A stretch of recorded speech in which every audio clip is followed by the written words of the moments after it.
পোশাক বাড়ি থেকে বেরিয়ে যাচ্ছেন। এমন সময় হযরত জাফরের দুইটা ছোট ছোট বাচ্চা ছিল।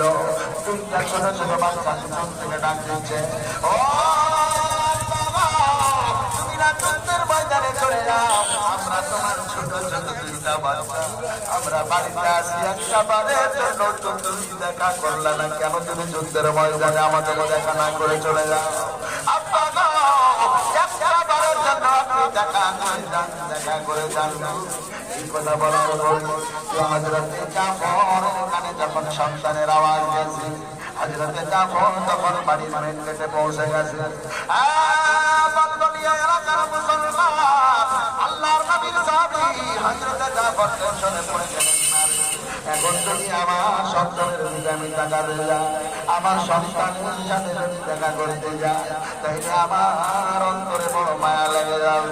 না রে, না রে, আমি দেখা করবো না, আমি দেখা করবো না, দেখা করবো না, দেখা করবো। আমি চলে গেলাম যুদ্ধের ময়দানে। উঁচু করে যুদ্ধের ময়দানে কিতাবের মধ্যে পাওয়া যায়, একবারের জন্য পিছনে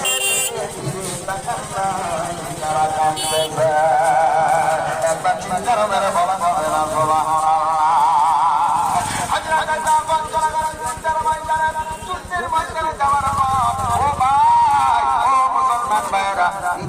সেনাপতি হযরত আব্দুল্লাহ বিন রাওয়াহা, তাকে আল্লাহর নবী বললেন, আব্দুল্লাহ যাও যাও, তুমিও বাড়ি যাও, তুমিও বিবি বাচ্চার কাছে বিদায় নাও।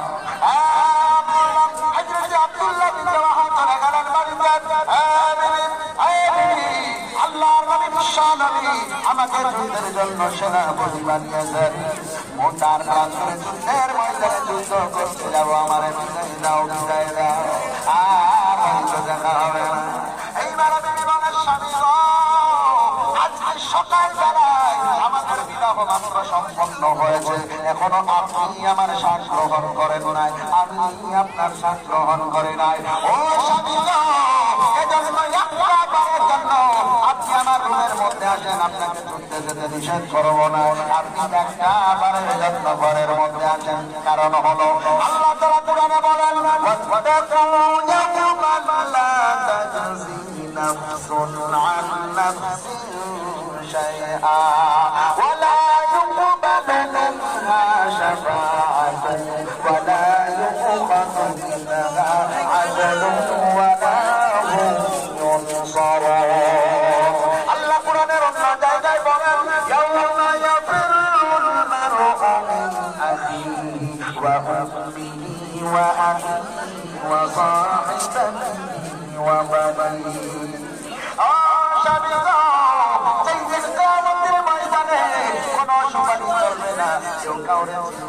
স্বামী বিবিকে পরিচয় দেবে না, বিবি স্বামীকে পরিচয় দেবে না, ভাই ভাই চিনবে না। কোটি মানুষের মাঝে আপনি স্বামীকে জানো, আমি একটিবার দেখার পরে যেন আমি স্বামী বলে চিনে দিতে পারি। স্বামী এই জন্য আপনার চেহারা আমি ভালো করে দেখে নিতে চাই। একটা বাড়ির ঘরের মধ্যে আসেন, রুমের মধ্যে আসেন। হযরত আব্দুল্লাহ বিন রাওয়াহা বললেন, বিবিরা না, আমি তোমার রুমে যাব না। কারণ হলো আমি যদি এখন তোমার রুমে যাই, তাইলে তোমার রুমে যাওয়ার পর তোমার এত সুন্দর চেহারা, এত সুন্দর চেহারা, আমার এলাকার সব চাইতে সুন্দরী নারী তোমাকে দেখা করে আমার মন করে বড় প্রেম জানবে, আমার ভালো লাগবে না যুদ্ধের ময়দানে যেতে। আমি না, আর আমি তোমার রুমে যাবো না, আমার বিদায় দাও, বিদায় দাও, তরবারি ভাঙা দাও, তরবারি ভাঙা দাও, সঙ্গে দেখা লাগবে। বিবিকে বলে, বিবিকে মাফ করে দিস, জীবনে আর হয়তো দেখা হবে না, দেখা হলে জান্নাতের ময়দানে। বলে তরবারি নিয়ে বেরিয়ে গেছেন, মোকাবিলা করে সবাই পৌঁছে গেল, যুদ্ধ শুরু হয়ে গেল। কি বলবো গো, মোটার প্রান্তরে বিশাল এক যুদ্ধ শুরু হয়ে গেল, বিশাল যুদ্ধ শুরু হয়ে গেল। আল্লাহর নবীর বালক পুত্র সর্বপ্রথম নম্বর সেনাপতি তরবারি ধরে কালেমার পতাকা ধরে আর এক হাতে যুদ্ধে শহীদের ময়দানে যুদ্ধ শুরু করেছেন। বেঈমান কাফেরদেরকে জাহান্নামে পাঠিয়ে দেওয়ার পর একসাথে জায়গা পর্যায়ে তিনি শহীদ হয়ে গেলেন। বেঈমান কাফেররা শহীদ করে দিল। শহীদ করে দেওয়ার পরে মুসলমান আল্লাহর নবী সাহাবী হযরতে জাফর, আল্লাহর নবীর চাচাতো ভাই জাফর, তিনি তাকায় দেখলেন না হয়তো সাহেব শহীদ হয়ে গেছেন, তাকে টাকা যাবে না। দ্বিতীয় নম্বর সেনাপতি বললাম আমি। হযরতে জাফর তরবারি ধরলেন, তরবারি ধরার পর কালেমার পতাকাটা ধরার জন্য হযরতে সাহেবের কাছে চলে গেছেন। যাওয়ার পরে হযরতে সাহেবের কাছ থেকে কালেমার পতাকাটা নিয়েছেন। নেওয়ার পরে কালেমার পতাকায় আঘাতে যুদ্ধ শুরু হয়ে গেছে। একবারে নাস্তানাবুদ করে দিতে দিতে এক পর্যায়ে দেখা যায় হযরতে জাফরের ডান হাতের উপরে এক বেঈমান কাফের এমন ধরে তরবারি আঘাত করেছে, তরবারি আঘাত করেছে। হযরতে জাফরের ডান হাতখানা কেটে এমনভাবে ঝুলে গেছে, আর হাত খুলতে পারেন না। বাম হাতের উপরেও আবার সব মেরেছে, আবার আঘাত করেছে। বাম হাতখানা ডান হাতের নাই কেটে গেছে। মুসলমান দরদিও, ও মুসলমান, ওই হাত যখন কেটে গেছে আর তো উপায় নাই, কি করবে? যুদ্ধ করার কোনো কায়দা নাই। তরবারি হাত থেকে পড়ে গেছে, এখন কালেমার পতাকাটাও পড়ে যাওয়ার উপক্রম। ও মুসলমান, হযরতে জাফর দুইটা কাটা হাত দিয়া বুকের সঙ্গে কালেমার পতাকাটা এইভাবে জড়ায়া ধরেছে। তারপরে কালেমার পতাকাটা মাটিতে পড়তে দেয় না।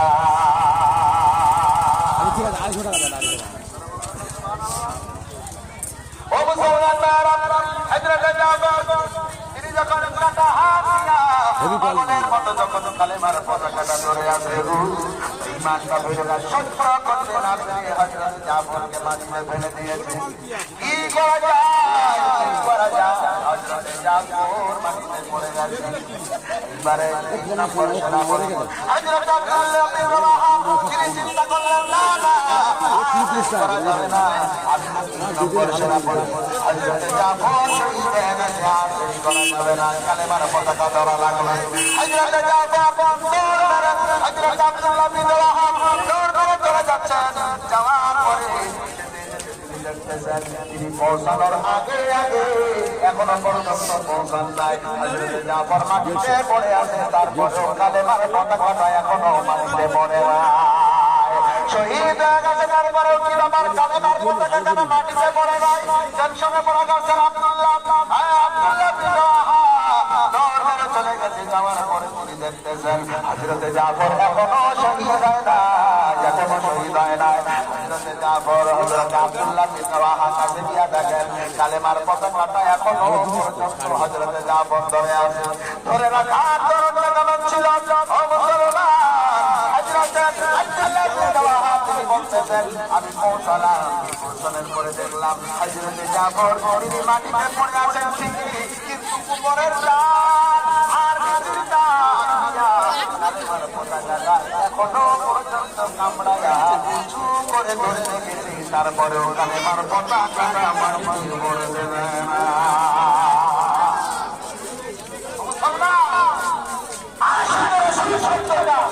এদের জন্য মালায় তুমি আমি শুধু পারো লোক